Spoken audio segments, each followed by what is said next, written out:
ఒక గొప్ప parliamentarian, one of the greatest politicians Telangana ever produced.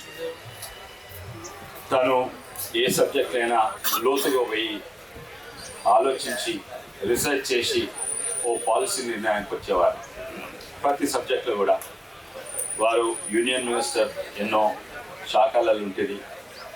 కానీ అందరికి తెలుసు, పెట్రోలియం శాఖలు ఉన్నప్పుడు పెట్టుబడిదారులను ఎట్లా వ్యతిరేకించిండో, ధైర్యంగా ఎంత పెద్ద మనుషులు ఉన్నా కూడా వాళ్ళు తప్పుదారి పడితే వ్యతిరేకించిండో, అదైతే యావత్ తెలంగాణకు అందరికీ యాదుకున్నది, దేశానికి అందరికీ యాదుకున్నది.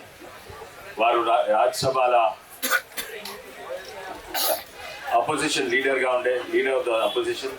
అప్పుడు కూడా రాజ్యసభ మెంబర్స్ అందరూ, అప్పుడు రాజ్యసభ మెంబర్స్ అందరూ కూడా మేధావులు ఉండే. ఆ మేధావులకే లీడర్ ఆఫ్ ద అపోజిషన్ ఉండేది. వారు